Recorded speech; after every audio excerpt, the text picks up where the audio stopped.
Bienvenue dans ma vie de sorcière. Je suis Christelle, énergéticienne, holothérapeute et professeure de yoga. Mon but est de vulgariser, rendre simple et accessible le développement personnel, la magie et le mieux-être naturel.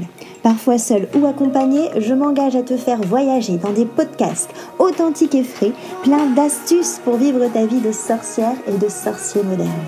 Petite page de pub avant de commencer notre sujet magique du jour. Si tu veux que je te guide à trouver vraiment qui tu es et surtout à construire la vie dont tu as vraiment envie, une vie qui est alignée avec toi, je t'invite à cliquer sur le lien qu'il y a dans la petite description pour avoir ta consultation gratuite avec moi de 30 minutes. Comme ça, on va pouvoir papoter et on va pouvoir voir quel outil magique justement je peux prendre pour venir t'aider et te guider. Je te dis à très vite dans un rendez-vous. En attendant, on passe à notre sujet magique du jour. Bonjour à tous, je suis Christelle de ma vie de sorcière et aujourd'hui je reçois ma copine Sandrine. Salut Sandrine. Bonjour Christelle. Comment vas-tu ? Ça va et toi ? Ça va très bien, je suis heureuse de te recevoir. Sandrine du coup est psychoach spécialisée famille et parents, autour surtout des enfants hypersensibles et atypiques.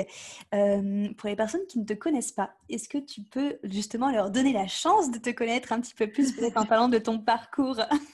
Bonjour à tous, merci de me recevoir, c'est adorable, ça me fait toujours très plaisir d'échanger avec toi. Donc je suis psychoach, effectivement, c'est-à-dire coach et thérapeute, j'ai la double compétence et donc les doubles formations. Et j'accompagne, donc je suis spécialiste de la famille et des enfants. Donc j'ai un cabinet en libéral depuis un certain nombre d'années maintenant.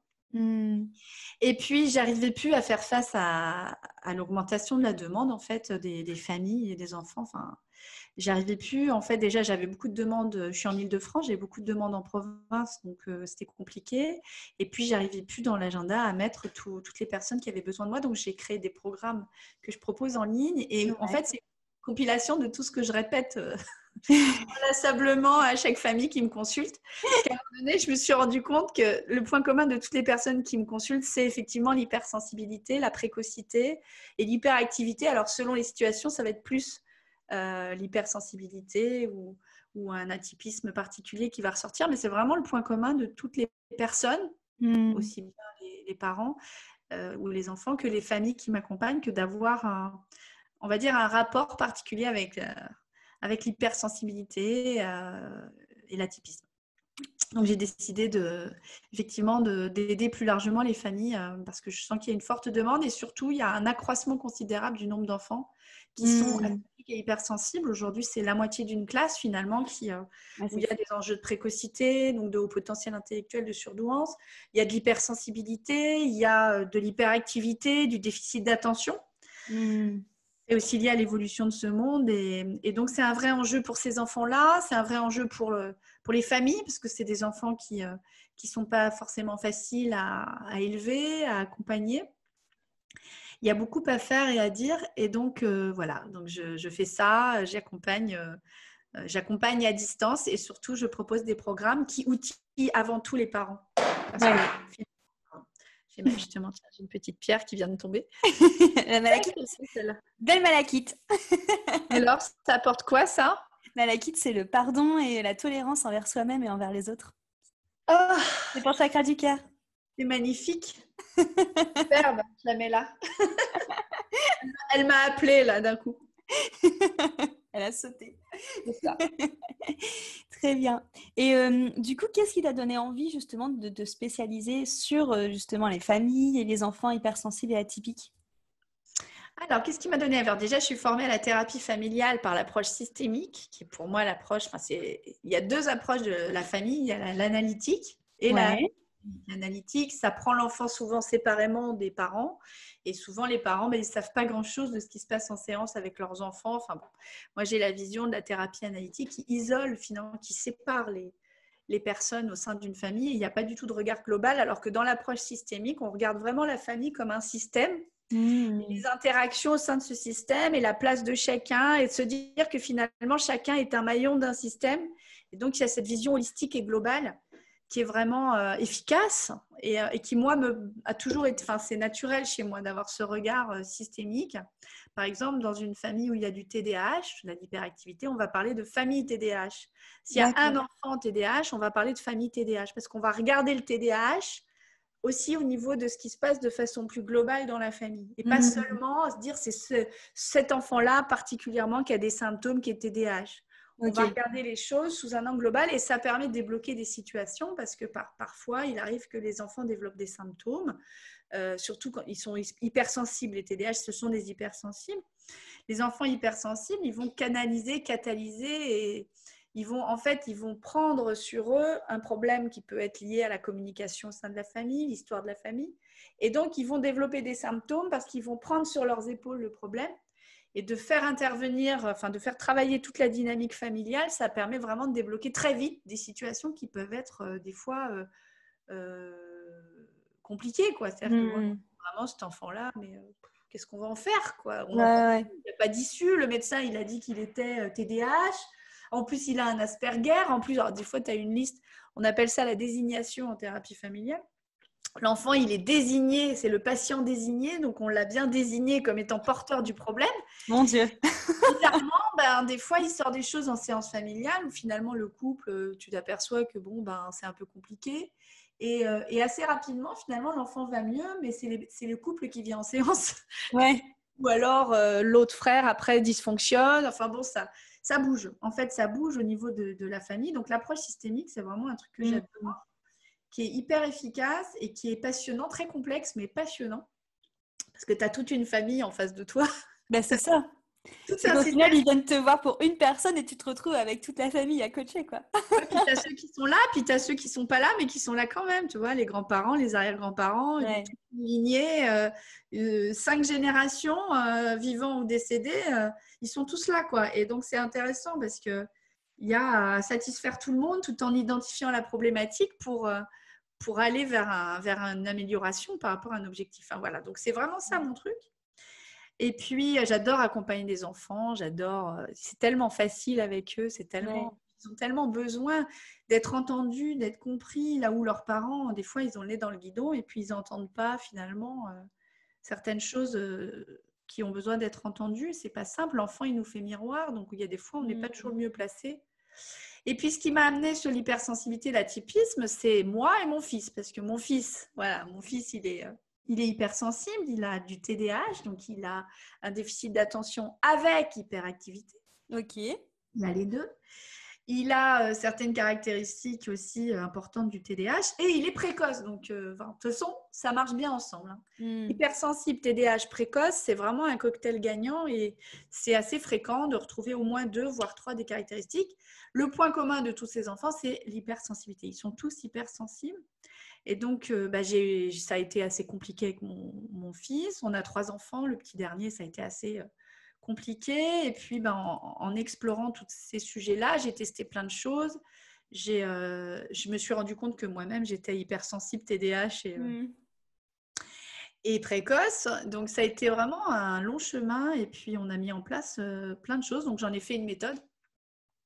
Donc déjà, un programme pour accompagner les enfants qui sont hypersensibles, parce que l'enfant hypersensible sans TDAH, sans précocité, il a ses caractéristiques. Ouais. Quand il y a du TDAH, l'hypersensibilité, elle se manifeste de façon différente. Et quand il y a de la précocité, c'est encore autre chose. C'est-à-dire que les symptômes, les signes ne vont pas être exactement les mêmes. Et puis, la compréhension pour les parents est différente. Et du coup, les outils ne sont pas forcément les mêmes selon l'atypisme de l'enfant. Donc, j'ai créé 2 programmes. Le 3e va sortir le 7 janvier. Il est en pré-vente sur la précocité. Donc, un programme. Voilà, c'est ça. Et voilà. Et donc, voilà. Et du coup... C'est quoi la culpabilité? Et celui-là, ça, c'est la com, non? C'est violet. Ça, c'est de la métisse, non? Ouais, c'est la com, ça. C'est gorge, non? Non, améthyste, c'est coronal. C'est pour que tu puisses canaliser l'invisible. Pour que tu puisses être connecté. Avec les enfants, on rigole bien en séance. Ah bah tu m'étonnes. On joue. Bah, de toute façon, avec les enfants, il y a le jeu, tu peux faire passer plein de trucs par le jeu. C'est ça. Et du coup, j'ai 2 questions qui peuvent, pour rebondir sur ce que tu viens de dire. La première, déjà, est-ce que tu peux un peu nous définir justement qu'est-ce qu'un enfant précoce, un enfant hypersensible et un TDAH pour qu'on arrive un petit peu à savoir, et comment est-ce que les personnes peuvent savoir si leurs enfants sont justement hypersensibles, TDAH, précoces, tout ça. Ah ouais, c'est super question, ça. C'est la question. Tu vas vraiment pile poil sur la question importante. Donc, effectivement, donc c'est différent. Alors, un enfant ils sont tous hypersensibles. Okay. Ça, c'est clair. Un enfant hypersensible, tu vas le détecter très tôt quand il est tout petit. Par exemple, alors là encore, tout ce que je vais vous dire, c'est pas chez tous les enfants, tout le temps, tous les signes. Ouais, c'est général. Voilà, après, ça va dépendre de chaque corps, de chaque être.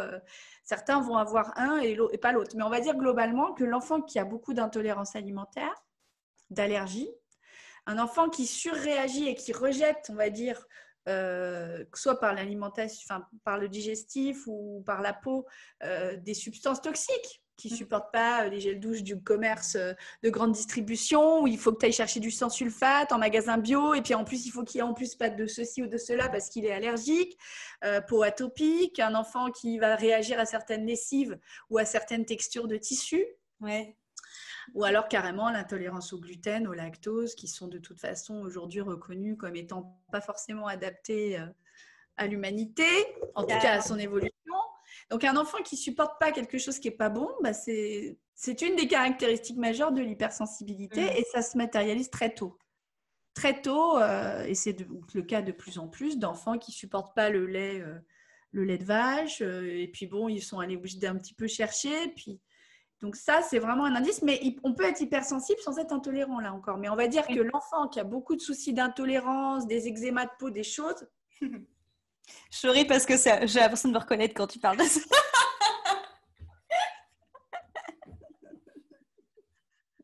C'est cool parce que ce que j'adore quand je parle aux parents, aux adultes, c'est que je parle à leur enfant intérieur. Ouais, c'est ça. Du coup, t'es là. C'est ça.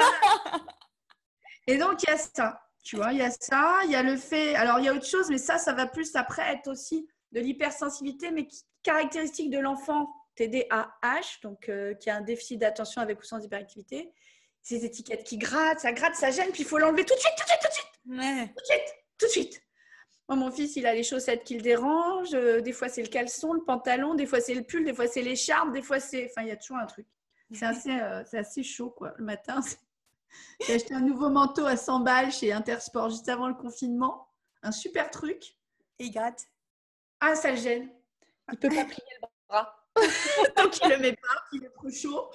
Enfin, bref. Tu vois le truc. Ça, c'est l'hypersensibilité versant hyperactif. Ok. Le combo des deux. Et ça, c'est caractéristique des enfants hyperactifs. Il y a toujours un truc qui gêne. Ça gêne, ça gratte. Et puis alors, il faut l'enlever tout de suite. Tu vois, c'est insupportable. Ouais. Ça, ou alors les montres, ça gêne, les bagues, tout gêne, les lunettes, tout gêne. Selon les enfants, ça va se matérialiser sur les chaussettes ou c'est ça, sur un truc précis. C'est ça. Et en même temps, et moi je le vois chez mon fils, c'est lié aux émotions. Quand il y a un truc qui gêne, ou s'il est fatigué, un peu malade, ou s'il a une contrariété, eh ben, ça va être encore plus réactif. Donc c'est vraiment une façon pour l'enfant d'exprimer qu'il y a un truc qui ne va pas et qu'il ne supporte pas. Ok. Voilà. Donc, il y a ça. Il y a le fait de... alors, chez l'hypersensible pur, il va y avoir parfois un repli sur soi, il va y avoir un côté très réservé, très replié, assez angoissé. Mais tu ne le retrouves pas, ça, chez l'enfant précoce et l'enfant TDAH. Eux, c'est des hypersensibles expressifs, tournés vers l'extérieur. Donc, c'est un peu différent selon les spécificités. Tu vas retrouver chez les hypersensibles un affectif débordant. Et chez tous les hypersensibles, quelle que soit leur typologie, leur atypisme. Et un côté très sauveur. Et c'est ce côté très sauveur qui fait qu'ils catalysent le problème de toute une famille. Ils ont des antennes qui sortent. Et donc, si le couple se dispute, ce qui n'arrive jamais dans les couples, on est d'accord? Ah non, bien sûr. Et ben l'enfant, il sort ses antennes et puis il commence à pas bien aller, en fait. Parce qu'il prend sur lui, en fait, inconsciemment, parce que c'est des buvards, enfin, c'est vraiment l'inconscient, c'est des antennes inconscientes qui sont branchées sur les autres et sur le système, les systèmes. Ils vont prendre sur eux en fait la problématique générale. Donc à l'école, s'il y a un harcèlement sur un autre enfant, bah, c'est eux qui vont avoir mal, même si c'est pas eux la cible. Donc, et ça peut devenir eux la cible parce qu'ils vont tellement sortir leur antenne qu'au bout d'un moment, ça va se voir.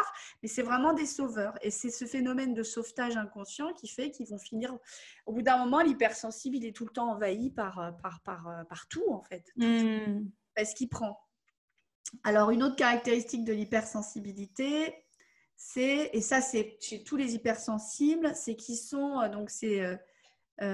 c'est qu'en fait, ils ont tous leurs sens en éveil, c'est la multisensorialité, ils ont tous leurs sens en éveil tout le temps. Ça veut dire qu'en fait, ils captent l'information qui leur provient de l'extérieur par tous leurs sens. Tu vois, là, toi, tu as la vue, l'ouïe, l'odorat, le toucher, voilà, tes 5 sens. Donc, l'info arrive simultanément par les 5 sens. Ah ouais. Quand ils rentrent dans une pièce, en fait, ils ont les infos de tous les côtés qui leur arrivent, en fait. En même temps, et la deuxième caractéristique, c'est l'édéisme, c'est que cette info, elle rentre de façon très profonde, comme s'ils avaient un amplificateur, et elle résonne de façon très profonde. Donc, ils peuvent même, si tu veux, être saturés d'infos, à peine arriver quelque part. S'il y a trop de trucs sur les murs, des couleurs fortes, qu'il y a du bruit, que ça s'agite, qu'il y a une odeur forte, et bien en fait, tout ça, ça arrive en même temps, et ça y est, ils bug. Ouais, ok. Ça bug parce qu'il y a trop de choses. Et comme ça rentre très profondément, ça rentre en eux, en fait, très profondément. Et pas juste passer par là, en fait. Et ça, chez les petits, ben, tu vas le voir à travers leurs réactions. C'est-à-dire, s'il y a du monde autour, ben, ils sont vite un peu déstabilisés. Ils n'arrivent pas à se concentrer si on parle à côté d'eux. Tu vois, si tu leur mets trop de nourriture dans l'assiette, ils n'arrivent plus à manger. Mon fils, son assiette, c'est son ventre, en fait. Pourtant, il a 7 ans. Si tu lui mets dans son assiette quelque chose qu'il ne veut pas, il ne peut pas la toucher parce qu'il se projette dans son assiette. Il faut que l'assiette corresponde à ce qu'il veut mettre dans son ventre, sinon il est saturé. Il est déjà saturé. Tu vois, c'est ça. Donc, il y a ce phénomène d'hypersensorialité, d'hypersensitivité et de résonance très profonde dans la captation de l'info qui fait que ça va être des enfants qui vont facilement bugger, saturer. Donc, c'est pour ça que l'hypersensible a en soi un déficit d'attention, parce qu'à un moment, il y a trop d'infos. Ouais, forcément. Voilà, donc le déficit d'attention qu'on retrouve chez l'enfant qui est effectivement TDAH, hein, mais on le retrouve chez l'hypersensible qui n'a pas de TDAH aussi, mais ça va se matérialiser autrement. D'accord. Ça va faire un enfant qui se bloque. Ça y est, il n'avance plus, il est figé. Ok. Ou qui bavarde, qui pipelette. Voilà, il y a un moment donné, si tu veux, c'est saturé. Et donc, il ne peut plus... il a juste besoin de... voilà. D'ouvrir les vannes, quoi, pour laisser partir. Puis bon, une autre caractéristique, c'est l'empathie. Hein. Ouais. Ils sont des grands empathes, les hypersensibles. Et ce qui est intéressant, c'est des fois... c'est en tant que parent, c'est de te dire mais en fait, je ne lui ai pas dit comment il le sait. Ah oui, parce qu'il capte vraiment des choses. Ouais. Okay. Moi, mon fils, un jour, il a terminé ma phrase que je n'avais pas commencée. Je lui ai dit, mais comment tu sais que j'allais dire ça? Il l'a dit. Je lui ai dit, non, je ne l'ai pas dit, je l'ai pensé. Ah bon? Bah oui. Trop fort. Voilà, tu vois, ils ont une empathie qui est complètement inconsciente. Hein. Qui est complètement inconsciente. Et c'est aussi ce phénomène d'empathie qui fait qu'ils captent des choses qui ne leur appartiennent pas, en fait. Et d'accord. C'est surtout que j'aide les familles. C'est que bien souvent, elles veulent aider leur enfant et elles sont démunies, alors qu'il y a aussi à prendre dans la résonance de ce que l'enfant y renvoie aux parents. C'est remettre, en fait, ce que tu fais, c'est un peu remettre chaque responsabilité, entre guillemets, à chacun, quoi. Ouais, il y a de ça. C'est vrai que les parents qui veulent... Si tu veux, moi, les parents pour qui je peux rien faire, les familles pour qui je peux rien faire, c'est les parents qui veulent isoler l'enfant. Dire voilà, ça c'est le problème, c'est mon enfant. En fait, il est chiant, il est compliqué. En fait, il est malade. En fait, c'est un enfant qui est malade. Donc, on va lui donner des médocs, on va l'emmener voir un médecin et puis ça ira mieux, il va arrêter de nous casser les bonbons, on va pouvoir passer à autre chose. Ça, c'est vraiment l'opposé des gens qui viennent me voir parce que je vais les amener à écouter la résonance, à écouter ce qui leur appartient, à écouter ce qui vibre entre eux et leurs enfants. Cet effet miroir, justement, tu disais. Ouais. Voilà. Et puis cette vibration, ce lien, ces interactions, je vais forcément les amener à prendre cette opportunité de ce que leur renvoie leur enfant comme une occasion d'évoluer ensemble avec leurs enfants. Et c'est comme ça que ça se résout le plus souvent. Et ça va éviter de donner à des gamins qui ont 3 ans, 4 ans, 5 ans, 7 ans de la Ritaline quand ils sont hyperactifs, de faire un formulaire de reconnaissance du handicap quand ils vont à l'école, parce qu'aujourd'hui, il faut savoir que même la précocité, c'est considéré comme un handicap. Ah ouais. La seule réponse scolaire, c'est de faire remplir aux familles des formulaires de reconnaissance de handicap avec un enfant qui est quand même avec une surefficience intellectuelle quand même, avec plus de 130 de QI. Ah ouais. Donc c'est là-dessus. Et puis c'est surtout, cohérent. Non, c'est pas cohérent. Puis d'éviter le pire, parce qu'un enfant hypersensible, il peut facilement faire de la dépression. Enfin, il peut devenir addict et devenir alcoolo ou drogué plus tard. Enfin, il y a des vrais. En fait, c'est pas grave à partir du moment où c'est pris en compte. Sinon, ça peut se dégrader. Puis un enfant hyperactif, s'il n'y a rien qui est fait, c'est un gamin qui peut se construire avec un gros manque d'estime de lui-même, avec plein de blessures. Un enfant précoce, il peut être facilement victime de harcèlement. Enfin, il y a plein de choses pas cool qui se produisent s'il n'y a pas vraiment une compréhension et une connaissance qui est construite autour de ces spécificités. Sinon, les parents, c'est simple, le parent, il se dit, cet enfant fait exprès. Ouais, c'est pour m'embêter. Voilà, il fait exprès de ne pas m'écouter, il fait exprès de ne pas obéir, il fait exprès de me défier quand je lui demande un truc. Il fait exprès, en fait, elle fait exprès, en fait, elle est angoissée, mais c'est parce qu'elle ne coupe pas le cordon avec moi. Parce qu'en fait, elle ne veut pas aller à l'école et puis elle veut rester avec moi et puis elle est jalouse de sa sœur, son frère. Enfin, du coup, les parents prêtent à leurs enfants des intentions que les enfants n'ont pas par méconnaissance, finalement, de l'atypisme. La caractéristique des besoins spécifiques et donc des réactions spécifiques de l'enfant. Tu vois ? Ouais. Et même quand on le sait, je te parle d'il y a quelques jours à la maison, il y a eu encore une crise cataclysmique, et de dire à mon mari et à ses 2 autres enfants, donc il a 2 plus grands, dire mais n'oubliez pas que Théo a de l'hyperactivité avec un trouble de l'opposition et qu'il ne fait pas exprès de ne pas écouter ce que vous lui dites. Donc on va se calmer, on va ramener le... Ça veut dire, c'est pas parce que l'enfant a de bonnes raisons de réagir d'une façon qu'on va rien faire, mais simplement... Oui, bien sûr, mais c'est prendre de la hauteur là-dessus, quoi. C'est ça. C'est tenir compte, si tu veux, de quelque chose sur lequel l'enfant n'a pas de prise, en fait. Oui, et pas lui mettre toute la faute sur ses épaules parce qu'il fait pas exprès, en fait. Ouais, c'est ça. Ça, c'est typique des parents, du parent qui va dire, mais en fait, cet enfant ne m'écoute pas parce qu'en fait, il s'en fout de moi. Alors, il ne m'écoute pas parce que, comment dirais-je... Il me défie, en fait, il veut me désobéir, il veut me tenir tête. Chez un enfant précoce ou chez un enfant TDAH, et même des fois l'hypersensible de base parce qu'il y a un déficit d'attention, il n'écoute pas, il n'entend pas. C'est pas qu'il n'écoute pas, c'est qu'il n'entend pas. Ouais, parce qu'il est déjà saturé. C'est ça. Donc il y a une façon bien spécifique de s'adresser à lui, en captant le regard, en ayant un contact physique, en se mettant au même niveau que lui, en lui parlant doucement. Il y a une façon bien particulière de capter son attention. Et si ça ne marche toujours pas, c'est qu'il y a d'autres facteurs à prendre en compte. Il y a une saturation ou autre. Et du coup, le parent classique va péter un câble. Ouais. Il va se mettre à hurler en disant « mais j'en ai ras-le-bas, il n'écoute rien ». Et là, l'enfant, il est blessé parce qu'il ne comprend pas. Bah oui, parce qu'il se dit « j'ai rien fait de mal en soi ». C'est ça. Bah ouais, c'est sûr. Tu vois ? Et du coup, toi, tu as créé justement des petits tests pour qu'on puisse savoir en fait quelles caractéristiques notre enfant a. Oui. Ça ne remplace pas un bilan fait par un psychiatre ou un psychologue spécialisé, mais très sincèrement, quand l'enfant fonctionne à l'école, quand il n'y a pas de graves problèmes qui font qu'il est nécessaire d'une prise en charge médicale, et souvent les enfants, ils ont juste besoin de se sentir compris, qu'il y ait une adaptation, il n'y a pas besoin de déployer toute une batterie de bilans, de diagnostics médicaux ou psychopathologiques. Si l'enfant il a quelques difficultés, mais l'école ne dit rien, ne s'en plaint pas, si c'est simplement une difficulté à gérer l'enfant à la maison, s'il n'y a pas de comportement violent, parce que les enfants ont un comportement violent, c'est un peu difficile.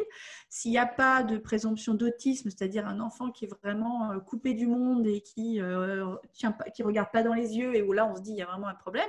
Simplement un enfant qui est très sensible, assez fragile, émotif, assez speed, voire même carrément dur à gérer parce qu'il ne supporte pas l'autorité puis qu'il y a beaucoup de crises. Eh bien oui, ce test gratuit que j'ai créé donc sur sandrine-victoire.com/test-gratuit. À force d'être dessus. Je mets tout dans le petit descriptif, ils pourront cliquer dessus. Ils pourront l'avoir, c'est super. Et donc, effectivement, ce test que j'ai créé, j'ai vraiment pris un temps important pour le faire et ça donne un résultat. Alors, ça ne donne pas beaucoup d'explications parce que l'explication, on les a dans mes programmes. Parce que ça prend du temps d'expliquer tout ça, il faut se poser et c'est important de le faire. Et c'est justement ce que je reprocherais aux diagnostics qui peuvent être faits parfois chez des professionnels, c'est que les gens repartent pas toujours rassurés et parfois même avec une ordonnance. Voilà, enfin, je sais pas, c'est pas mon approche. Moi, je suis pas médecin, je n'ai pas cette vision des choses. On est vraiment dans la thérapie, dans l'accompagnement. Et donc, oui, ça permet de savoir si notre enfant a un atypisme ou pas, et si oui, lequel. Okay. Parce que du coup, c'est vrai que quand on t'écoute, donc imaginons, voilà, on fait le test, on voit la caractéristique de l'enfant, et là on se dit, oh, mais comment je vais réussir justement à prendre du recul, à faire et tout. Donc là, on vient te voir. En fait, les gens qui passent le test, de toute façon, donc ils ont un résultat, et derrière, ils ont une explication, notamment sur l'hypersensibilité. D'accord. Et la possibilité d'aller plus loin avec moi, oui, pour que je puisse les aider, oui. Et comment ça se passe du coup si justement dans tes consultations, comment tu fais, comment tu fais? Par le biais du test, les gens vont avoir l'occasion d'acheter un programme, ça va leur coûter beaucoup moins cher que de me consulter, et ils vont apprendre, ils vont pouvoir se poser, ils vont avoir des outils. Les gens qui veulent me consulter, il faut quand même un bon budget parce que je suis du coup en séance familiale, c'est quand même pas donné.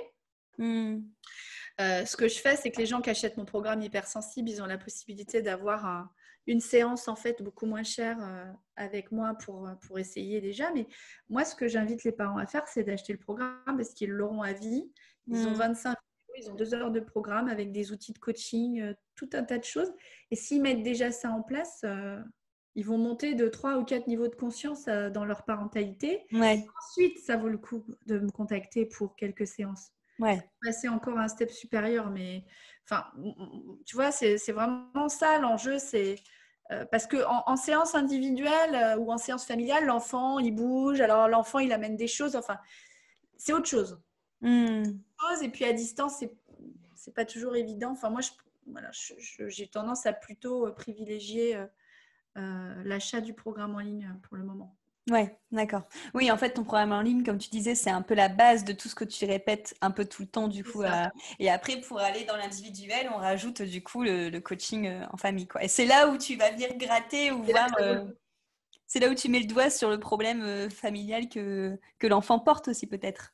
Exact. Tu vois, là, j'ai une maman qui est venue, qui a acheté mon programme et elle est venue, elle habite pas loin, donc elle a acheté mon programme en ligne, elle me connaissait, elle a acheté le programme et puis elle m'a amené son enfant après avoir regardé quand même au moins la moitié du programme. Ok. Et donc, elle avait déjà, en fait, en tant que maman, un niveau de conscience qui avait évolué par rapport à ce qui était venu au départ. Voilà, je vous amène mon enfant, il fait des crises, il dort pas, on n'en peut plus, il a une petite sœur, il est jaloux. On se demande s'il va bien, quoi. Une fois qu'elle avait le résultat du test, qu'elle avait regardé le programme, déjà, elle commençait un peu à se rendre compte que bon, il y avait pas, c'est pas la fin du monde, que tout allait bien se passer, mais qu'il y avait peut-être quand même des petites choses à regarder de façon beaucoup plus globale pour commencer à dépatouiller la question. Et donc, elle était prête, quand après elle est venue en séance, à ce qu'on puisse justement aller un peu plus loin. Et c'était drôle parce que elle est venue avec son mari et son fils, donc le petit, il avait 2 ans et demi. Et alors, c'était hyper drôle parce que donc déjà, il a été hyper à l'aise. Elle me dit, je suis étonnée, d'habitude, il est très réservé. Ben oui, hypersensible et précoce, limite TDAH. Ouais. Il est encore trop petit, il y a encore des choses qui sont voilà, à voir. chez cet enfant, voilà, on est à la limite, mais il y a très certainement une précocité, d'autant plus qu'il y a déjà de la précocité dans la lignée masculine des deux côtés, du côté du père, et il y a de l'hypersensibilité. Et donc, c'est drôle parce qu'il y avait un sujet qui faisait réagir l'enfant et qui faisait qu'il se mettait à crier. C'est à chaque fois qu'on parlait de la fratrie de la mère. Je disais, donc, parce qu'il y a des problèmes de conflit avec sa petite sœur. Donc, je disais, et dans vos fratries, les parents, est-ce qu'il y a des conflits ? Et à chaque fois qu'on arrivait là-dessus, je disais, vous, madame, il se mettait à faire des trucs. Et 3-4 fois, et on était morts de rire avec les parents, parce qu'à chaque fois que je revenais sur son frère, la relation avec son frère, alors il faisait, tu vois, il s'agitait, il pétait les plombs. C'était un détecteur, quoi. Et du coup, les parents étaient prêts, parce qu'ils avaient déjà suivi le programme, à entendre que ouais, c'est là-dessus qu'il faut qu'on aille, quoi. Donc la maman est venue, tiens, hier, elle est venue seule, et on a fait l'arbre généalogique, on a travaillé sur l'histoire de la famille, et effectivement, il y a pas mal de choses qui sont sorties. Et l'étape suivante, pour te dire l'étape suivante, l'enfant déjà va mieux, parce que rien que le fait qu'il y ait eu cette séance et qu'on soit monté d'un niveau de conscience, le gamin déjà, il est déchargé du problème. Il a déposé ce qu'il avait à déposer en tant qu'empathe hypersensible. Il est plus responsable de ça. Et donc, on a parlé du frère, de la relation entre le frère donc de la mère, le frère de la mère, la relation entre le frère de la mère et le père. Et l'étape suivante, s'il y en a une, c'est qu'elle invite son père et son frère pour faire le lien. Parce qu'elle dit, moi, je ne sais pas comment faire pour améliorer la relation entre mon frère et mon père. Et mon frère fait une thérapie, il est précoce, il est diagnostiqué précoce. Il fait une thérapie, il me confie combien il souffre dans la relation à mon père. Moi, avec mon père, ça se passe bien, mais je ne sais pas comment les aider. Je dis, l'étape suivante, on va foutre la paix à votre fils, parce que lui, pour le moment, il a fait ce qu'il avait à faire. Et donc, l'enfant va aller mieux si le système familial continue à régler le vrai problème de fond. C'est ouf. Ouais, en fait, l'enfant, c'est vraiment le point d'entrée. Et en fait, toi, tu fais du transgénérationnel, en fait. C'est du transgénérationnel, c'est de la thérapie familiale systémique. Avec les petits, ça va vite, mais il y a vraiment cette condition, c'est qu'il faut entendre. Si on n'entend pas, bien sûr. L'enfant, il va continuer avec son antenne de catalyser une problématique qui ne lui appartient pas. Donc, en séance individuelle, ce qui est intéressant, c'est ça. Enfin, individuel. C'est du familial, mais on va dire en accompagnement perso, c'est plus ça qui est intéressant. Mais pour que ça puisse arriver, il faut déjà que le parent il ait un niveau de conscience. D'où le programme, du coup. D'où le programme. Et puis il y a plein d'outils. Forcément, il y a une abondance de contenu que je ne donne pas en live parce que bien sûr. Parce que ce n'est pas l'objet, quoi. Voilà. Mais c'est hyper intéressant. En tout cas, je te remercie beaucoup. Donc, du coup, si une personne qui nous écoute veulent te retrouver, est-ce que tu peux nous dire sur Insta et sur ton site internet, sur YouTube même peut-être, qu'est-ce qu'ils doivent taper, sachant que je vais le renoter en dessous. Ouais, alors sur Insta, donc c'est hashtag. Non, pas hashtag. Arrobase. Ouais. Sandrine. Non, je dis une connerie. Sandrine.victoire.psycoach. Ouais, c'est ça. CH. Sur Facebook, je crois que c'est pareil, ma page Facebook. J'ai un vrai doute là-dessus. Ma page Facebook. De toute façon, Facebook, il ne se passe plus rien sur Facebook. Non, c'est vrai que là, on est plus tous sur Insta. Ouais, c'est dommage parce qu'il y a une belle communauté sur Facebook. Surtout, moi, j'ai plus de 40 ans. Mon âge, ils sont plus sur Facebook, mais... Bon, je sais pas, il y a un souci. Énergétiquement, c'est intéressant. Il faudrait qu'on envoie des ondes sur Facebook. J'avoue. C'est ça. Du coup, si vous voulez venir me retrouver sur Facebook, welcome. Vous envoyez vos parents, vos grands frères et sœurs, vos grands-parents. Vous les envoyez sur ma page Facebook. Mais je sais plus, c'est quoi. C'est peut-être pareil. Sandrine.victoire.psycho. De toute façon, si vous tapez Sandrine Victoire... Oui, on va tomber sur toi. Et ton site internet, du coup, c'est quoi ? Et mon site, c'est sandrine-victoire.com. Ok, de toute façon, je mettrai tout dans le petit texte. C'est ça. Et puis YouTube aussi, j'ai une chaîne YouTube. Là encore, il faut taper... Oui, c'est Sandrine Victoire. Il faut taper dans YouTube Sandrine Victoire. On n'est pas 50 à communiquer. On n'a pas encore d'autres Sandrine Victoire qui sont sortis du bois. Ça marche. Mais en tout cas, je te remercie beaucoup, Sandrine, Merci à toi. Pour cet échange très pétillant et très enrichissant. Merci à toi. Si tu as des questions, si vous avez des questions, n'hésitez pas à me retrouver. Donc, il y a un chat là, où tu vas poster. Sur le podcast, non, à part sur YouTube où il y a les commentaires, du coup. Si vous voyez nos bobines là sur YouTube. Sinon, ça sera directement sur les réseaux, ouais. Avec grand plaisir. Merci à toi. Merci à tous pour votre écoute. Merci encore à toi. Et à très, très vite. Bye bye. Bye bye.